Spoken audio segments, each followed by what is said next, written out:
오늘날 우리는 이 사랑이란 단어를 굉장히 많이 듣습니다. 특별히 교회에 처음 가면 보통은 그렇죠. 당신은 사랑받기 위해 태어난 사람입니다. 이 노래를 부르며 환영해 줍니다. 그리고 드라마나 영화에 보면 대부분 사랑을 주제로 하고 있습니다. 그리고 많은 노래들이 사실은 이 사랑을 이야기하는 경우가 참 많죠. 오늘날 우리 주위에 있는 많은 사람들이 실제로 사랑을 외치고 사랑을 찾아다니지만 진정한 사랑을 찾기는 정말 어려운 시대다. 보통 이렇게 말을 합니다. 사랑을 말하는 사람이 많고 다 사랑을 받기를 원하지만 정말로 진정으로 사랑을 받고 있다고 느끼는 사람이 많지는 않습니다. 우리가 살고 있는 이 시대는 디모데후서 4장의 말씀하고 아주 연관이 깊습니다. 이렇습니다. 사람들은 자기를 사랑하며 돈을 사랑하며 쾌락을 사랑하며 서로 배반하며 미워하며 불법이 많음으로 많은 사람의 사랑이 식어지는 시대입니다. 이렇게 말하고 있습니다. 일명 공감이 가시죠? 예.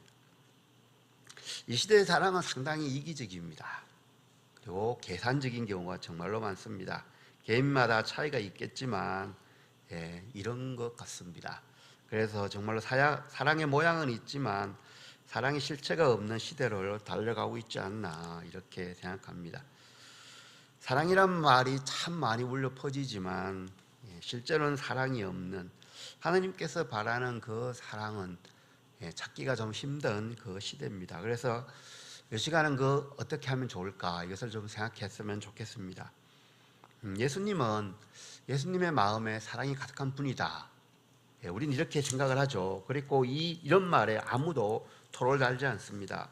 실제로 토를 달지 않는 이유는 딱 한 가지입니다. 예수님이 그 말을 해서 그런 것이 아니라 예수님이 하신 가르침이나 실제로 다른 사람을 대하는 모습을 보면 그렇게 하셨기 때문이죠. 우리는 다 우리 공동체가 우리가 속한 교회가 이렇게 사랑이 넘치는 교회가 되기를 원합니다. 혹시 그러지 않는 교회 보셨습니까? 우리 교회는 사랑이 안 넘쳤으면 좋겠어. 이런 교회는 하나도 없습니다. 우리의 가정은 사랑이 막 넘쳐서 천국의 모형이 되었으면 좋겠어. 이렇게 말하는 사람 정말로 많습니다. 대부분 그렇게 말합니다. 그런데 실제로 그렇게 사랑이 넘치는 가정은 얼마나 되는지 옆에서 사는 분은 잘 모르죠, 그죠? 그 가정에 사시는 분만 압니다. 네. 이렇게 사랑이 넘치는 교회를 원하지만 실제로 사랑이 넘치지 않는 대표적인 교회가 바로 이 고린도 교회인 것 같습니다.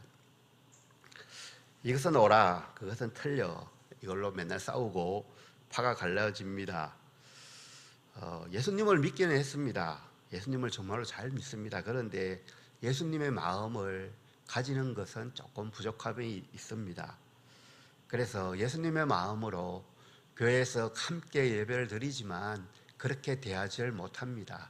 여전히 나 중심으로 같이 예배드리는 형제자매를 대하기 때문에 그런 일이 생기지 않았나 그렇게 생각합니다.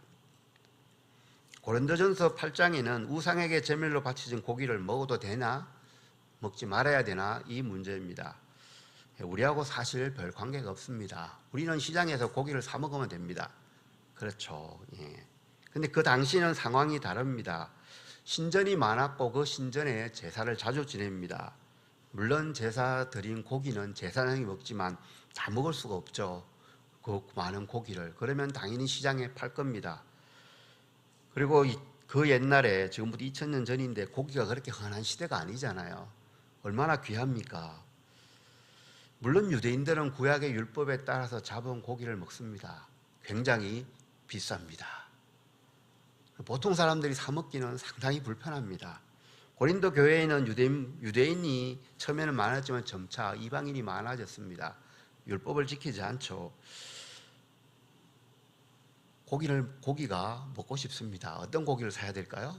많이 비싼 유대인들이 먹는 고기를 사서 먹어야 될까요? 아니면 그냥 시장에서 파는 일반적인 고기를 사다 먹을까요?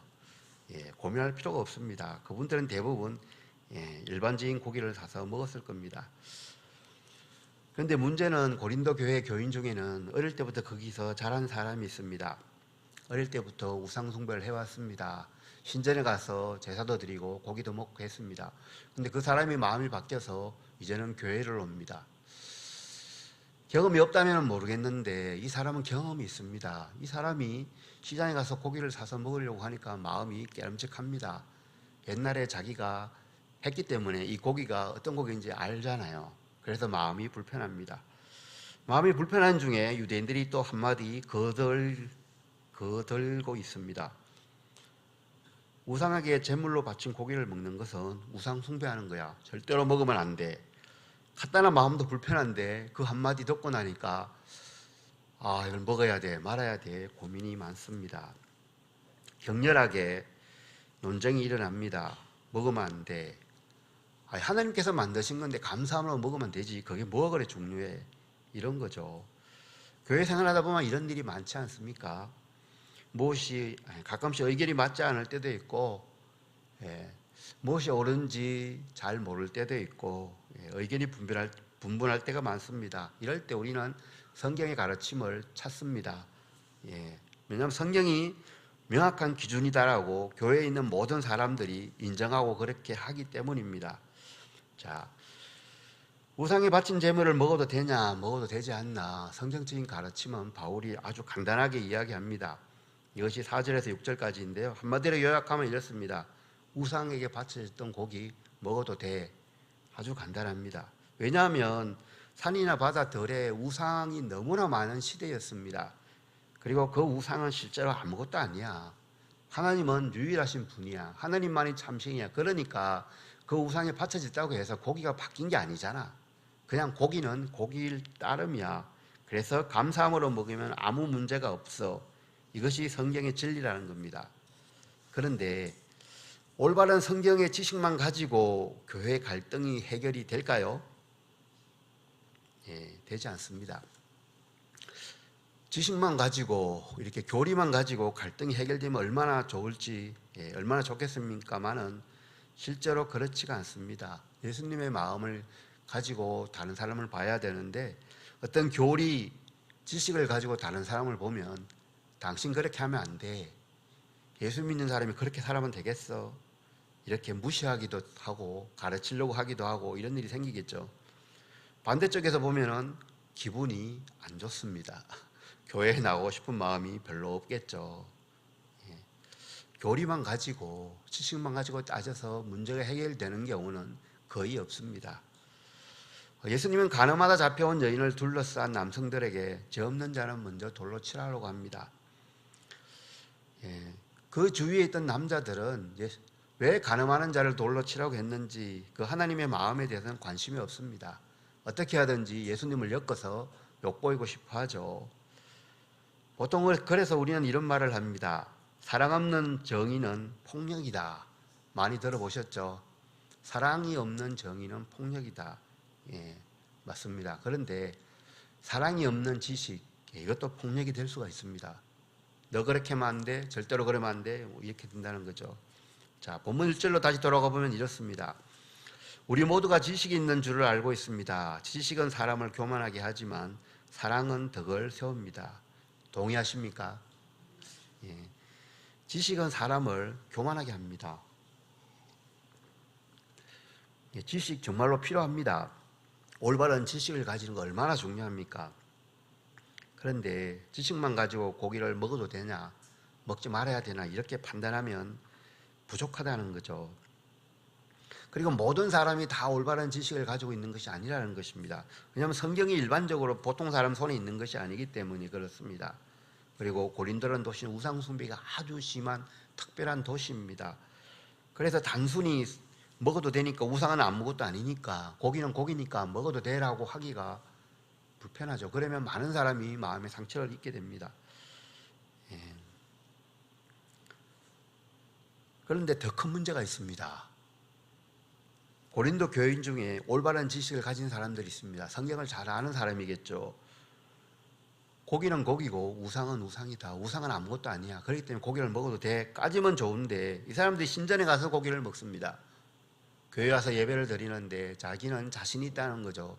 이 정도 고기 먹는 것이 하나님을 믿는, 내가 하나님을 믿는데 뭐가 그렇게 중요해라고 하면서 신전에 가서 남들이 보는데 고기를 먹습니다. 교회 예배 참여하고 집으로 가가지고 다른 일 하다 보니까 교회 리더라고 하는 사람이 신전에 앉아서 고기를 먹어요. 우상을 숭배하고 제사 지냈던 그 고기를. 그 사람은 그것이 괜찮다라고 먹을지 모르지만 그것을 보는 사람은 어떻겠습니까? 우리도 저기 가서 제사 지내도 되는 거 아니야? 그렇게 되겠죠. 고기 먹는 거나 제사 지내는 거나 먹어달라고 그러면 하나님도 믿고 우상도 믿고 이렇게 될 수 있다는 거죠. 그래서 10절 11절에 그 이야기가 나오는 거죠. 우상의 신당에 앉아서 먹고 마시는 것, 믿음이 약한 사람이 볼 때 어떻게 되겠느냐, 이렇게 바울은 말하고 있습니다. 로마서 14장 1절에 보면은 우리에게는 믿음이 강한 사람도 있고 약한 사람도 있습니다, 이렇게 말하죠. 어떤 사람은 모든 것을 먹을 만한 믿음이 있고 연약한 사람은 채소만 먹느니라, 이렇게 말합니다. 로마라는 도시에도 비슷한 문제가 있다는 거죠. 많은 고기들이 우상의 제물로 바쳐져서 시장에 팔기 때문에 나는 저거 안 먹을 거야 라고 하고 채소만 먹는다는 거죠. 그런데 바울은 조금 다른 시각에서 이 이야기를 합니다. 문제는 의심하면서 먹는 경우가 문제다, 이렇게 말을 합니다. 믿음이 좋다는 사람들이 고기를 먹으니까 따라서 고기를 먹는 사람이 있는데 마음이 불편한 사람이 있다는 거죠. 이것을 정말 먹어도 돼? 말아도 돼? 말아야 돼? 이런 거죠. 그렇게 되면은 죄를 짓는다는 거예요. 로마서 14장 23절이죠. 의심하고 먹는 자는 정죄되었나니 이는 믿음을 따라 행하지 아니하기 때문이다, 이렇게 하죠. 올바른 지식만 있다고 문제가 해결되지 않습니다. 그 지식이 없는 사람도 있고 믿음이 약한 사람도 있고 다른 사람을 배려하지 않는 그 지식으로 다른 사람을 정죄하거나 하면은 교회가 분란이 있겠죠. 그래서 다른 사람을 실족하게 한다는 겁니다. 그래서 지식으로만 하지 말라는 겁니다. 저는 한국에서 회사 다닐 때 가능하면 술을 마시지 않으려고 노력했습니다. 하지만 술을 마시는 것이 신앙의 양심상 끓임은 전혀 없었습니다. 다만 한국 사회는 술을 마시기 때문에 술을 마심으로 해서 너무 많은 문제를 일으키기 때문에 그리스도인들은 술을 마시지 않는 게 좋겠다, 이렇게 생각을 했습니다. 하지만 해외 출장을 가면 저녁에 서양 사람들하고 와인을 한 잔씩 하기도 했습니다.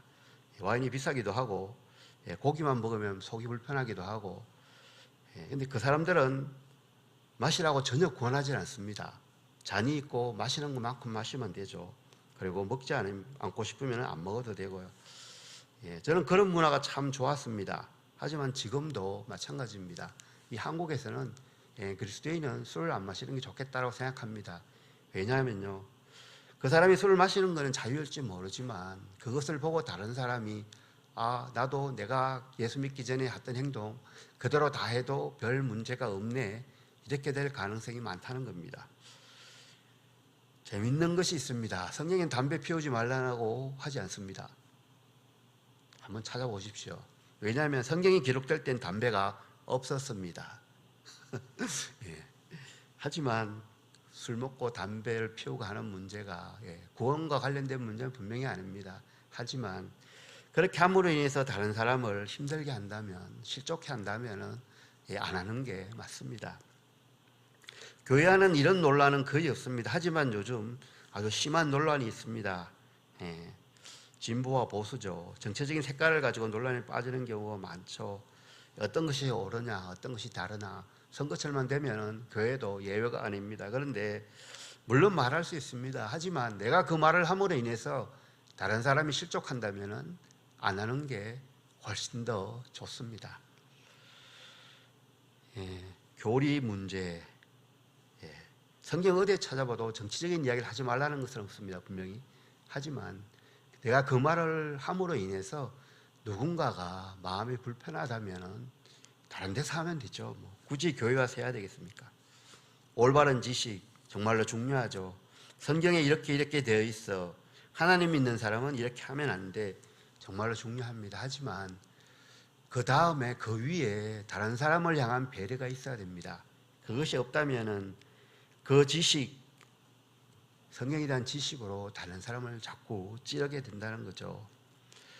우리는 예수님을 믿습니다. 예수님을 주님으로, 구주로 믿습니다. 그러면 예수님의 그 성품을 닮아가야 됩니다. 부족한 사람 보면은 안타까워해야죠. 저 사람 참 힘들겠다. 그 사람 힘들지 않게 하는 것이 너무나 당연하죠. 이게 진짜로 믿어도 될 이야기인지 모르지만 이런 이야기가 있습니다. 염소와 관련된 이야기입니다. 염소는 여름이면 그 더운데 염소들끼리 붙어 있는다고 합니다. 염소는 열이 많은 동물이라서 그렇잖아도 더운데 따로따로 떨어져 있으면 시원한데 꼭 붙어 있다고 합니다. 겨울이면 추우니까 자기들의 몸의 열로 다른 사람을 따뜻하게 하기 위해서 붙어 있으면 좋은데 겨울엔 추우니까요. 붙어 있으면 좋은데 염소는 떨어져 있답니다. 참 이상하죠. 그리고 어떤 사람이 이것을 이렇게 해석합니다. 염소는 남 잘 되는 걸 보기 싫어서 이렇게 한다. 좀 이상하죠, 그죠? 못 믿겠습니다, 저는.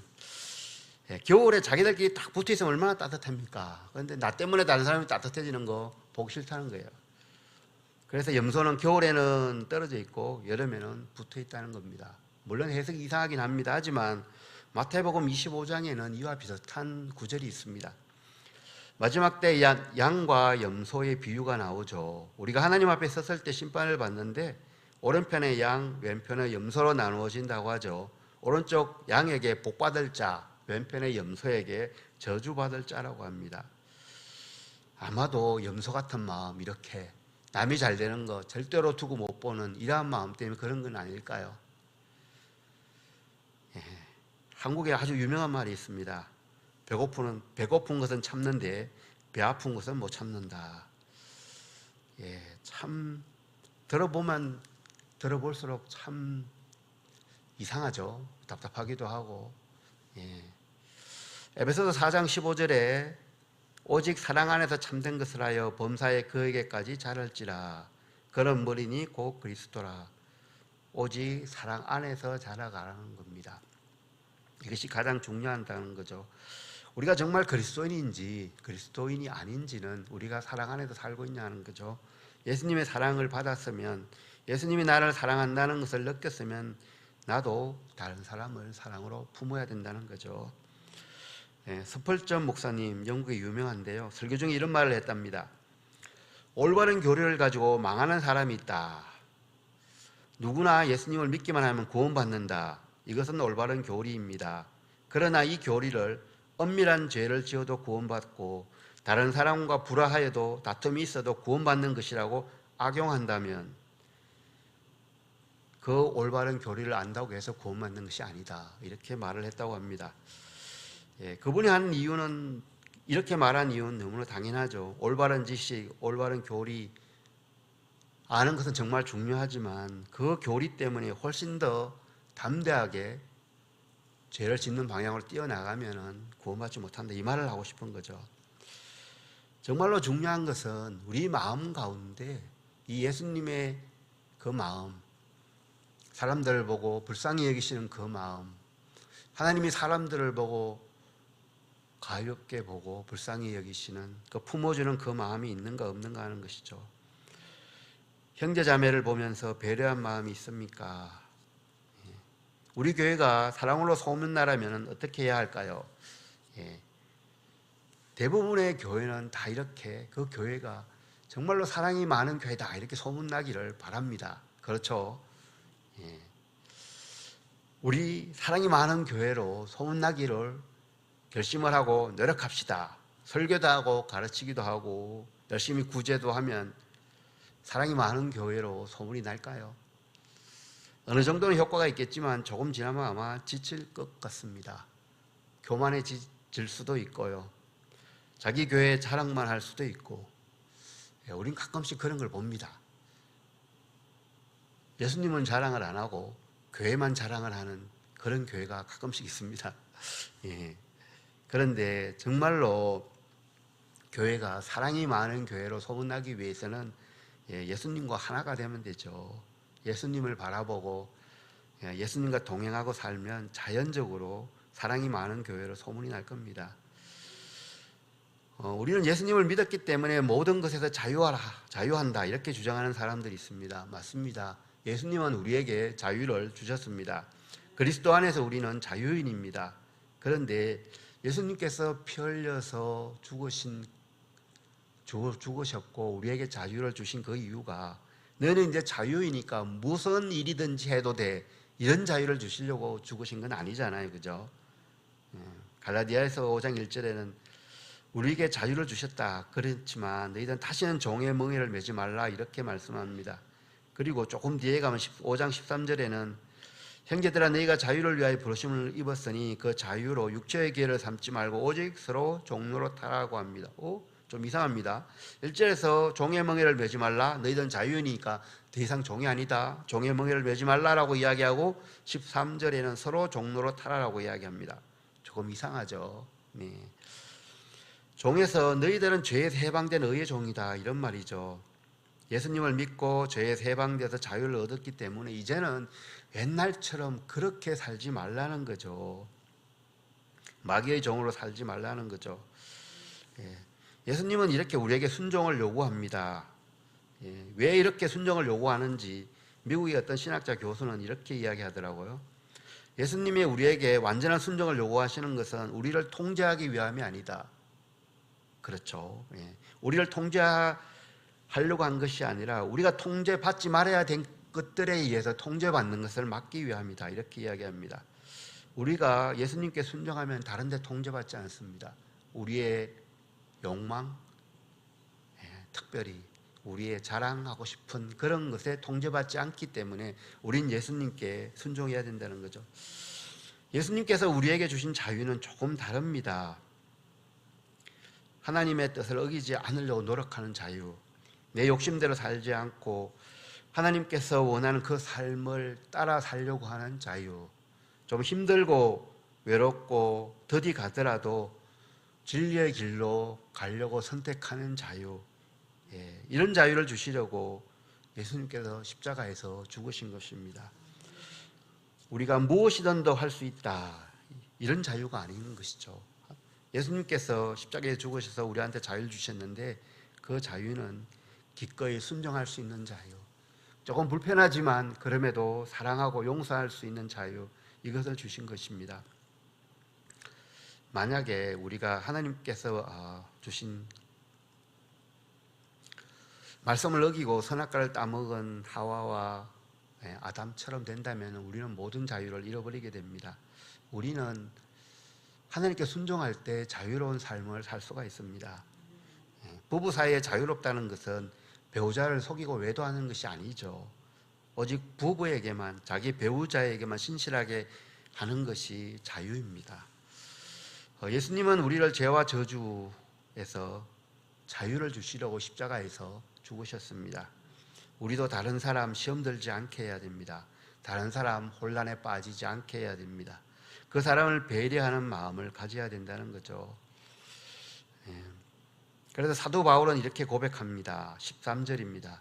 음식이 내 형제를 걸어서 넘어지게 하는 것이라면 그가 걸려서 넘어지지 않게 하기 위해서 나는 평생 고기를 먹지 않겠습니다. 고기를 먹고 안 먹고 보다가 내 형제를, 내 자매를 넘어지게 하지 않겠다. 이것이 더 중요하다는 거죠. 내 자존심 조금 세우고 나한테 조금 더 많은 이익을 얻기 위해서 다른 사람이 넘어지는 것, 그 선택을 하지 않겠다는 거죠. 나에게 자유가 있지만 그 자유를 제한하겠다는 것입니다. 다른 형제에게 상처를 주지 않고 다른 사람을 힘들지 않게 위해서 내 자유를 제한하겠다. 사도 바울의 이 고백은, 이 고백을 들으면은 예수님의 마음이 사도 바울의 마음 안에 있구나 이걸 느낄 수가 있습니다. 올바른 지식을 가지는 것 정말로 중요합니다. 하지만 우리가 예수님의 마음을 품고 예수님의 마음을 가지고 그 올바른 지식을 또 사용해야 됩니다. 그렇지 않으면 우리가 가진 그 지식으로 다른 사람을 더 힘들게 할 수도 있다는 거죠. 말씀을 정리하겠습니다. 우리 가정, 우리 교회 생활 중에서 우리를 향한 하나님의 계획은 우리가 지식만 앞세우지 않고 지식을 넘어 사랑으로 다른 사람을 대해야 된다는 것이죠. 그때 우리의 가정과 우리의 교회가 천국의 모형이 될 것입니다. 예수님을 우리 마음의 중심에 모시고 왕으로 살아야 됩니다. 그리고 예수님의 마음을 품고 우리 가정에 있는 가족들, 친구들, 일터에서 만나는 사람들 바라보라는 것입니다. 그렇게 되면 우리 십자수 공동체 교회는 이 세상에서 빛과 소금의 역할을 감당하게 될 것입니다. 지식을 넘어 사랑으로 서로 대하는 우리 모두가 되기를 예수님의 이름으로 축복합니다.